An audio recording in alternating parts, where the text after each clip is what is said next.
I still love you. I can't help it. It's in my nature to still want you. This life we had together. And it's all coming to an end for you. It's all coming to a wonderfully anticlimactic ending that only you get to partake of. The ending of this life.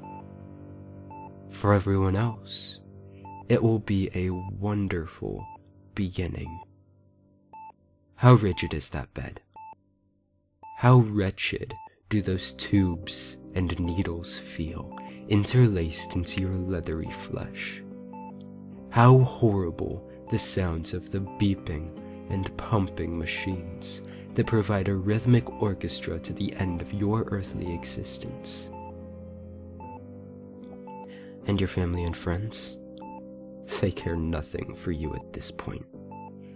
All your life, you used them. You abused them. You terrified them in the most heinous ways. You hid behind closed doors to do wretched things and performed feats of the grotesque in the eyes of the public. But you didn't care. And now here you are, alone. Wretchedly alone as your death rattle starts to squeeze its way out of your throat. How does it feel to know you meet this all alone? Except me. I've always been there. I waited for you to notice me. I had loved you, and all I had wanted from you was to notice me and everything I had done for you.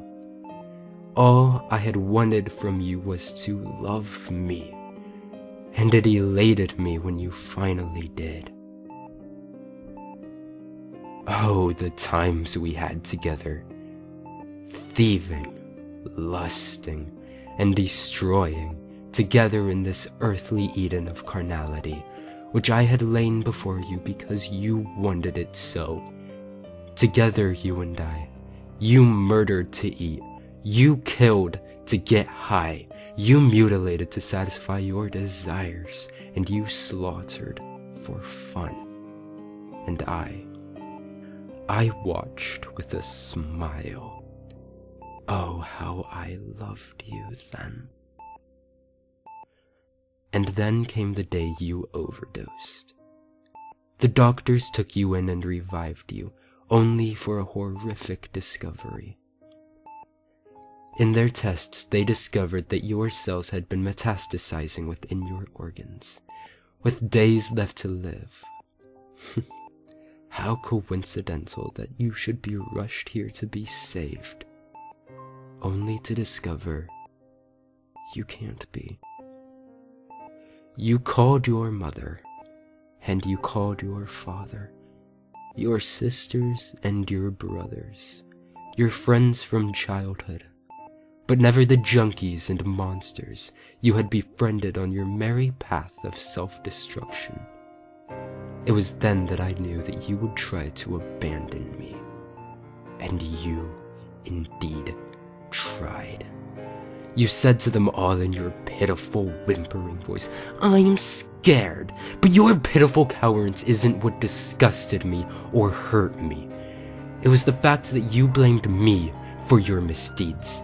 You begged for their forgiveness on my part, but it was not my hand that did those things. It was yours. Yours alone. I merely presented the situations for you because that's what your heart wanted. I watched you sit in your hospital bed as you ignored me. Ignored me! Me, who had given you everything you ever wanted in your miserable existence. You spurned me as if I was something to be cast aside, like the toy of an errant child attempting to grow up. No, not grow up. Just looking for something else to take care of you because you felt that I was to blame. But no one is going to take care of you. No one is going to save you. You believed you could reject me, that you could renounce me. But no one wants you now.